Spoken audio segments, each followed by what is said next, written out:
Everyone, welcome to Step Academy. मैं हूं doctor Ananya Dixit, आपकी बायोलॉजी की टीचर, और हम पढ़ रहे थे आपका चैप्टर 8 हेरिडिटी एंड इवोल्यूशन। और इस वीडियो में हम देखेंगे मेंडल्स कंट्रीब्यूशन की भाई मेंडल कौन है और उन्होंने क्या कंट्रीब्यूट किया था, उन्होंने क्या बताया था। तो बेसिकली हम रूल्स ऑफ इनहेरिटेंस की बात करने वाले हैं। तो कौन थे मेंडल्स, पहले तो हम ये देख लेते हैं। Gregor Mendel was the first scientist to make a systematic study of patterns of inheritance which involve the transfer of characteristics from parents to progeny. Okay तो ग्रेगोर मेंडल जो थे वो फर्स्ट साइंटिस्ट थे जिन्होंने सिस्टमैटिक स्टडी बताया था, और उन्होंने ये बताया था कि कैसे कैरेक्टरिस्टिक ट्रांसमिट होते हैं पेरेंट से प्रोजेनी में। ओके तो इनहेरिटेंस का मतलब ये होता है कि जो भी कैरेक्टरिस्टिक ट्रेट्स जो हमको पेरेंट से मिल रहे हैं, दैट इज इनहेरिटेंस। तो पूरी चीज़ें उन्होंने बताई थी कि कैसे ट्रांसमिशन होता है कैरेक्टरिस्टिक्स का। Mendel was known as father of genetics. Mendel को हम क्या बोलते हैं? फादर ऑफ जेनेटिक्स भी हम इनको बोलते हैं। ओके फिर rules of for the inheritance of traits. अब क्या रूल्स इन्होंने बताए थे वो हम देख लेते हैं। ट्रेट्स और characteristics which are passed on from parents to their offspring generation to generation are controlled by genes. ये हमें पता है, हमने जीन की डेफिनेशन पढ़ी हुई है, तो हमको पता है कि जो इन्फॉर्मेशन है वो किसके पास होती है? जीन्स के पास होती है। जीन्स जो है वो ही प्रोटीन कैसे कोड होगा वो बताता है। ओके तो ट्रेट्स और कैरेक्टरिस्टिक्स क्या लिखा है यहाँ पे कि ट्रेट्स और कैरेक्टरिस्टिक्स जो पेरेंट्स से ऑफस्प्रिंग में आ रहे हैं वो कहाँ होते हैं, वो कौन कंट्रोल करता है? वो कंट्रोल करता है जीन्स। ओके जीन्स कंट्रोल करता है transmission of characteristics from generation to generation. The rule for inheritance of such trait in human beings are related to the fact that both the father and the mother contribute practically equal amount of genetic material to the child. Okay तो rule of inheritance ये बताता है कि human beings में जो traits हैं, जो traits का ट्रांसमिशन हो रहा है वो कैसे हो रहा है? इक्वली हो रहा है। ऐसा नहीं कि फादर से हमें ज़्यादा ट्रेट्स मिलेंगे और मदर से हमें कम ट्रेट्स मिलेंगे, या फिर मदर से ज़्यादा मिलेंगे या फिर फादर से कम मिलेंगे। ऐसा नहीं होता है। जितने मदर से हमें कैरेक्टरिस्टिक्स मिलेंगे, जितने मदर से हमें ट्रेट्स मिलेंगे, सेम ट्रेट्स हमें पेरेंट्स फादर से भी मिलेंगे। तो ये किस पे बेसिस होते हैं? क्रोमोसोम। हमने मियोसिस और माइटोसिस में देखा है। ओके तो क्या होता था कि इक्वल नंबर ऑफ क्रोमोसोम्स हमें फादर से भी मिलता है और मदर से भी मिलता है। पैटर्नल साइड और मैटरनल साइड दोनों से इक्वल नंबर ऑफ क्रोमोसोम्स हमें मिलते हैं। तो यहाँ पे equal amount of genetic material का मतलब क्या है? क्रोमोसोम। ओके नाउ अब दो टाइप के ट्रेट्स होते हैं, एक्वायर्ड एंड इनहेरिटेड। ओके तो एक्वायर्ड से मतलब समझ में ही आ रहा है आपको कि जो हम अपनी पूरी लाइफ टाइम में कोई ट्रेट कैरेक्टरिस्टिक्स हम एक्वायर करते हैं, लेते हैं, वो एक्वायर्ड है। और इनहेरिटेड ट्रेट का मतलब जो हमें हमारे मम्मी पापा से मिला है वो इनहेरिटेड ट्रेट होता है, जो generation to generation pass on होते हैं। Acquired traits are the character of traits which we acquire over our lifetime. Okay? Acquired trait जो है उनको हम alter कर सकते हैं, but inherited traits are the one we get from our parents. Inherited trait जो होता है वो हमें पेरेंट्स से मिलता है। ये कहाँ प्रेजेंट होते हैं? ये हमारे पेरेंट्स के जर्म सेल्स में प्रेजेंट होते हैं। Inherited traits are lifetime traits which cannot be changed as it depends on our genome. Okay तो एक्वायर्ड ट्रेट को हम ऑल्टर कर सकते हैं, बट जो इनहेरिटेड ट्रेट्स हैं जो हमें हमारे पेरेंट्स से मिले हैं उसमें हम कुछ भी ऑल्टर नहीं कर सकते, क्योंकि ये किस पे प्रेजेंट होता है? जीनोम में प्रेजेंट होता है।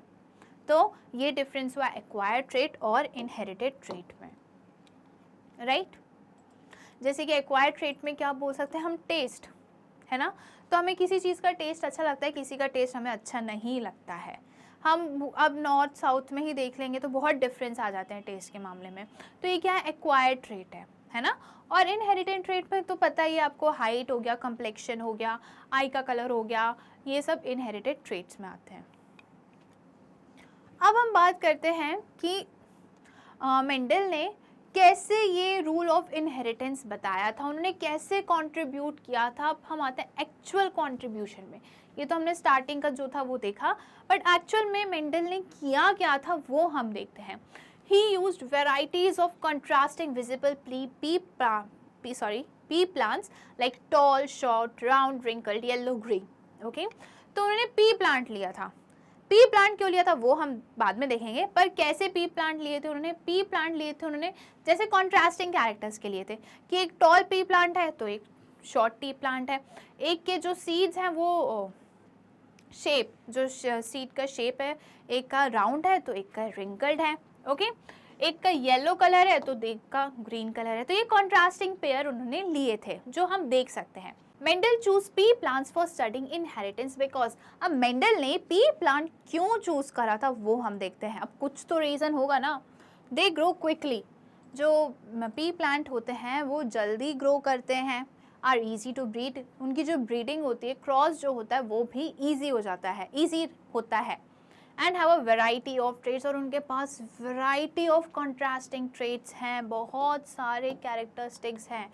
तो यहाँ हमें देखने को मिल रहा है, जैसे शेप ऑफ सीड की बात करें तो राउंड है, रिंकल्ड है। कलर ऑफ सीड्स येलो है, ग्रीन है ना। पॉड्स का कलर कैसा होना चाहिए, पॉड्स में भी डिफरेंट डिफरेंट कलर्स हैं, एक ग्रीन कलर के पॉड्स होते हैं और एक येलो कलर के पॉड्स होते हैं।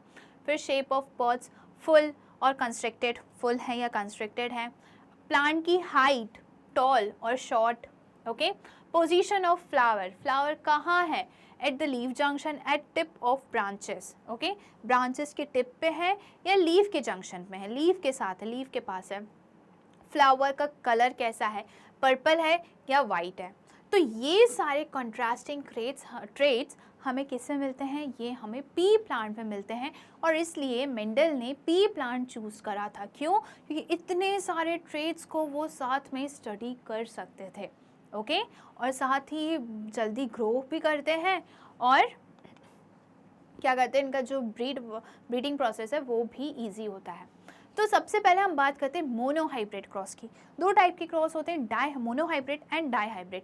हम इस वीडियो में मोनोहाइब्रिड क्रॉस को बहुत अच्छे से देखेंगे। Cross between two P plants with one pair of contrasting character is called a monohybrid cross. Mono mean single. Okay, जब हमने एक ही कंट्रास्टिंग पेयर लिया, कंट्रास्टिंग मतलब अपोजिट पेयर, जैसे कि टॉल एंड शॉर्ट। ओके, तो ये क्या हो गया, एक कंट्रास्टिंग पेयर हो गया, है ना। तो मोनोहाइब्रिड में हम एक कंट्रास्टिंग पेयर लेंगे और उनका क्रॉस करवाएंगे। तो यहाँ पे कंट्रास्टिंग पेयर कौन सा लिया था मेंडल ने, toll P plants and short P plants या फिर Dow P plants. Okay, example, cross between a tall and a Dow plant. Dow मतलब शॉर्ट।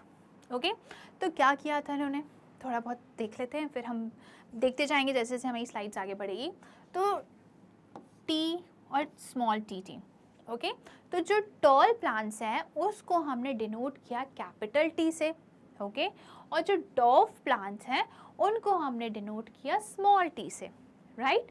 तो अब ये टी को जब हमने, टॉल प्लांट्स को जब हमने शॉर्ट प्लांट से, डॉव प्लांट से क्रॉस कराया तो हमें क्या देखने को मिला, हमें देखने को मिला कि सारे जो F1 जनरेशन था, जो फर्स्ट जनरेशन था, उसमें सारे प्लांट्स जो थे वो टॉल थे। सारे प्लांट्स जो थे वो टॉल थे। नहीं, यहाँ पे नहीं है, ठीक है। तो कैसे थे मैं बताती हूँ। ओके,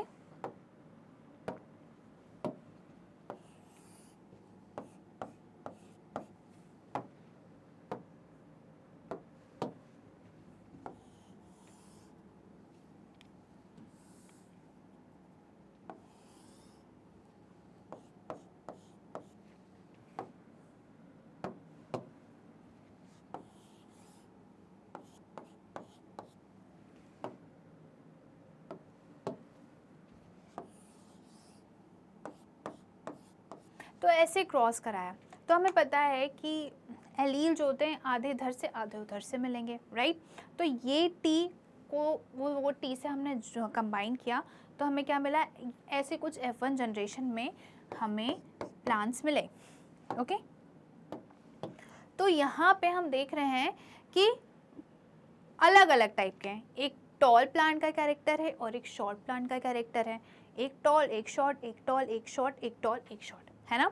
तो ये जितने भी 4 प्लांट्स थे वो सारे कैसे थे, ये तो जीनोटाइपिक रेशियो हो गया, ये तो जीनोटाइप हो गया इसका कि जीन में एक्चुअल में प्रेजेंट क्या है, जेनेटिकल कंपोजिशन क्या है, बट इनका अपीयरेंस क्या था, दो इनके पास दोनों प्रेजेंट है, टॉल भी शॉर्ट भी दोनों की कैरेक्टरिस्टिक्स प्रेजेंट है, बट ये दिख कैसे रहे थे, इनका फिनोटाइप कैसे था, ये सारे के सारे दिख रहे थे टॉल प्लांट्स, सारे के सारे कैसे दिख रहे थे, टॉल प्लांट्स।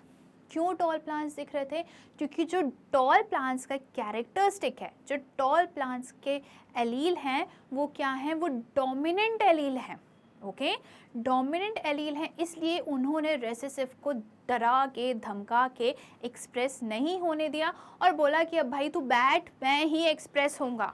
तो रेसेसिव बेचारा डर डरा के एक कॉर्नर में बैठ गया और सारे प्लांट्स हमें कैसे मिले, tall plants, okay, F1 generation में। ये बात हुई हमारी किसकी, F1 जनरेशन की। क्लियर होगा आपको। To trace the inheritance of single pair of contrasting characteristic among the pea plants, Mendel first crossed pure breed tall pea plants with pure breed dwarf pea plants and found that only tall pea plants were produced in the first generation or F1 generation. No dwarf plants were obtained. Okay तो हमने first generation में क्या देखा था कि जब Mendel ने pure मतलब पूरे के पूरे टी टॉल प्लांट्स, उनका जेनेटिक रेशियो भी क्या था, टी था, ठीक है, लार्ज कैपिटल टीज का था, ओके, और प्योर डॉफ प्लांट मतलब उनका जेनेटिकल कंपोजिशन क्या था, अलग था, शॉर्ट वाला ही था पूरे, ओके। तो जब इन दोनों को क्रॉस किया तो उन्होंने देखा कि फर्स्ट जनरेशन में सारे की सारे टॉल प्लांट्स थे और उनमें से एक भी डॉफ प्लांट उन्हें नहीं मिला, एक भी शॉर्ट पी प्लांट मेंडल को नहीं मिला। ये बात हुई किसकी, फर्स्ट जनरेशन की, ओके।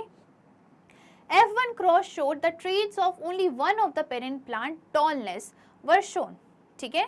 तो F1 क्रॉस ने ये बताया कि सिर्फ एक ही कैरेक्टरिस्टिक, पेरेंट प्लांट्स का सिर्फ एक ही कैरेक्टरिस्टिक हमें देखने को मिला और वो क्या था, टॉलनेस, ओके।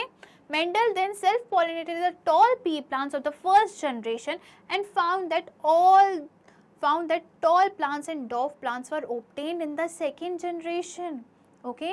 तो मेंडल ने क्या किया, मेंडल ने जो ये हमें F1 जनरेशन मिला था, है ना, उन्होंने F1 जनरेशन को सेल्फ पॉलिनेट करवाया। तो उनको क्या मिला कि बताते हैं हम कैसे मिला उनको। क्रॉस करके देख लेना चाहिए अगर कोई कंफ्यूजन हो, सिंपल क्रॉस है, ओके, 1 सेकेंड।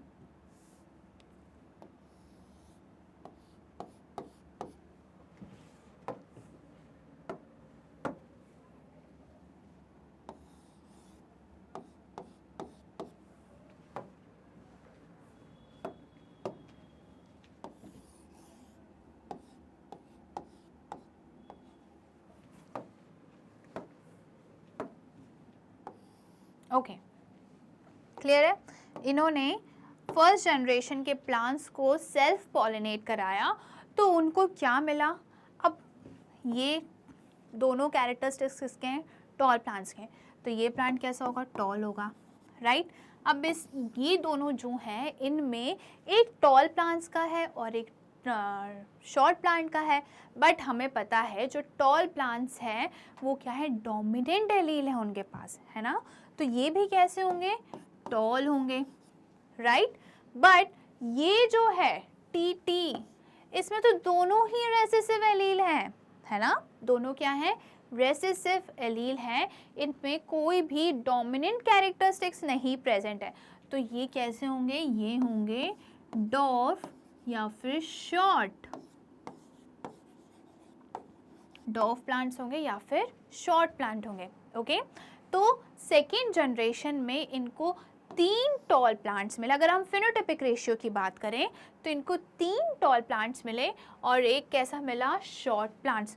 तो हम क्या लिख सकते हैं, 3:1, ये हो गया फिनोटाइपिक रेशियो, ओके अगर हम क्या जीनोटाइप रेशियो की बात करें तो एक ये हो गया 1, ये 2 मिले हमें तो 1:2 और वो हमें 1 मिला है तो ये क्या हो गया, ये जीनोटाइपिक रेशियो हो गया। ओके फिनोटाइप जो हमें दिख रहा है, जेनोटाइप जो जेनेटिकल कंपोजिशन है, तो जेनोटाइप क्या हो गया कि ये एक हो गया जिसमें दोनों ही डोमिनेंट एलील प्रेजेंट है, दो ऐसे कैरेक्टरिस्टिक हो गए जिसमें जो दो ऐसे प्लांट्स हो गए जिनमें दोनों कैरेक्टरिस्टिक्स टॉल और शॉर्ट प्रेजेंट है, और लास्ट वाला हो गया जिसमें सिर्फ रेसेसिव या शॉर्ट एलील ही प्रेजेंट है, तो 1:2:1 ये हमारा जीनोटाइपिक रेशियो और ये हमारा phenotypic ratio. Phenotypic means appearance कि ये तीन सारे के सारे प्लांट टॉल प्लांट्स हैं क्योंकि जो टॉल जो है वो डोमिनेंट जीन है। नाउ फर्स्ट जनरेशन और F1 प्रोजेनी ऑब्जर्वेशन क्या था, इसका क्या समझ में आ रहा है हमें इससे, दोनों F1 और F2 जनरेशन से। F1 जनरेशन और progeny are no medium height plants, all plants were tall. Okay F1 generation में हमने देखा था कि कोई भी किसी भी मीडियम हाइट के प्लांट्स नहीं थे, सारे के सारे प्लांट्स कैसे थे, टॉल प्लांट्स थे। सेकेंड जनरेशन और F2 generation, F2 are progeny descendant of the F1 tall plants are not all tall. Okay तो सेकेंड जनरेशन जो है वो F1 जनरेशन के ही क्या है, नेक्स्ट जनरेशन है, ठीक है। F2 जनरेशन F1 जनरेशन की ही जनरेशन है ना। तो F2 जनरेशन में हमने क्या देखा, जब हमने F1 जनरेशन को क्रॉस सेल्फ पॉलिनेट करवाया तो हमने देखा कि सेकेंड जनरेशन में सारे के सारे टॉल प्लांट्स नहीं थे, 3 टॉल थे और एक शॉर्ट प्लांट था। ये ऑब्जर्वेशन हो गया हमारा। नाउ कंक्लूजन क्या हुआ, both the tallness and shortness traits were inherited in the F1 plants.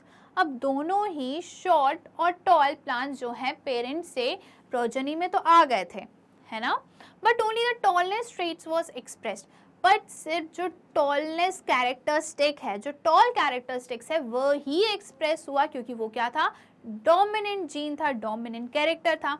Thus, 2 copies of the trait are inherited in each sexually reproducing organism. Okay? तो यहाँ पे क्या लिखा है, 2 copies of traits. ठीक है, ट्रेट्स की 2 कॉपी हमेशा सेक्सुअली जो ऑर्गेनिज्म रिप्रोड्यूस करते हैं उनमें क्या होता है, 2 कॉपीज बनती हैं। ओके तो एक कॉपी जो है वो एक पेरेंट से आएगी और दूसरी कॉपी जो है, सेकेंड कॉपी जो है वो दूसरे पेरेंट से आएगी, राइट। तो ऐसे 2 कॉपीज सेक्सुअली रिप्रोड्यूसिंग ऑर्गेनिज्म में हमें देखने को मिलती है। दीज 2 मे बी आइडेंटिकल और may be different depending on the parentage. Okay तो ये जो 2 कॉपीज हैं या तो ये आइडेंटिकल हो सकती हैं या एकदम डिफरेंट हो सकती है, वो पेरेंट्स पे डिपेंड करता है। Mendel said that the traits of dwarfness was merely concealed or suppressed, और है ये, okay, off नहीं है, और suppressed in the first generation to re-emerge in the second generation। तो मेंडल ने ये बताया कि जो रेसेसिव जीन था, okay, जो डॉफनेस वाला ट्रेट था वो क्या था, रेसेसिव एलील था। तो जो रेसेसिव ट्रेट था वो कंसील्ड हो जाता है, कहीं छुप के बैठ जाता है या सप्रेस हो जाता है, दब के बैठ जाता है, अपने आप को एक्सप्रेस नहीं कर पाता, बट वो रहता है। फर्स्ट जनरेशन में वो रहता ही है बट वो अपने आप को एक्सप्रेस नहीं कर पाता, वो अपने आप को सप्रेस कर लेता है। ओके और वहीं सेकेंड जनरेशन में वो री अमर्ज होता है, वो अपने आप को एक्सप्रेस करता है। फर्स्ट जनरेशन में एक्सप्रेस नहीं करेगा और सेकेंड जनरेशन में एक्सप्रेस करेगा। ठीक है, अब 2 टाइप के होते हैं। मोनोहाइब्रिड क्रॉस में 2 टाइप की कंडीशंस होती हैं, एक तो होमोजाइगस और हेट्रोजाइगस। ओके प्योर होमोजाइगस क्या होता है, जैसे प्योर ब्रीड हमने देखा था कि प्योर डॉफ प्लांट, प्योर ब्रीड नहीं, प्योर डॉफ प्लांट या प्योर टॉल प्लांट्स, तो इसमें जो जेनेटिकल कंपोजिशन है वो टॉल प्लांट्स के ही कैरेक्टरिस्टिक्स होंगे। ओके जैसे टी दोनों क्या है, सेम है, दोनों के कैरेक्टरिस्टिक्स क्या है, एकदम सेम है, right. Both are dominant traits, both are recessive alleles, या तो दोनों ही डोमिनेंट होंगे या तो दोनों ही रेसेसिव एलील होंगे। ये क्या हो गया, होमोजाइगस या फिर प्योर। अब हेट्रोजाइगस कंडीशन क्या होता है कि एक डोमिनेंट होगा और एक रेसेसिव होगा। Okay one is dominant and one is recessive trait.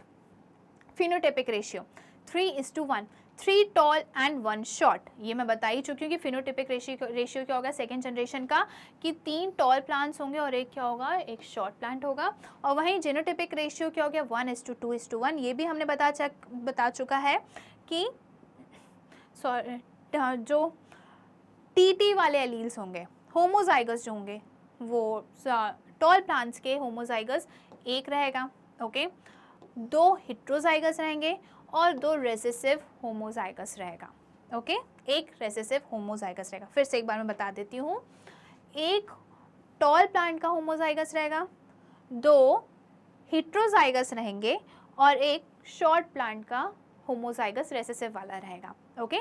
तो ये क्या हो गया, जीनोटिपिक रेशियो के 1:2:1। ये हमने क्रॉस अच्छे से करके देखा था। तो यहाँ पे जो है हमारा मोनोहाइब्रिड क्रॉस होता है कंप्लीट। और मोनोहाइब्रिड क्रॉस क्या था, मोनोहाइब्रिड क्रॉस था कि जब हम सिंगल पेयर लेते हैं कंट्रास्टिंग, सिंगल कंट्रास्टिंग पेयर लेते हैं, ओके।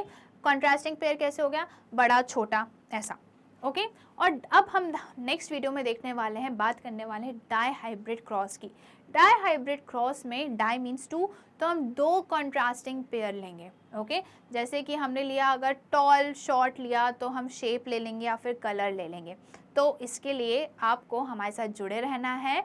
और किससे जुड़े रहना है, स्टेप अप अकेडमी से जुड़े रहना है। स्टेप अप अकेडमी को सब्सक्राइब करना है, अपने फ्रेंड्स भाई बहनों के साथ शेयर करना है, क्योंकि यहाँ पे सारे सब्जेक्ट्स के सारी क्लास के वीडियोस मिलते हैं फ्री ऑफ कॉस्ट। साथ ही साथ कॉम्पिटिटिव एग्जाम जैसे कि जेईई, नीट, CUET की भी प्रिपरेशंस होती हैं।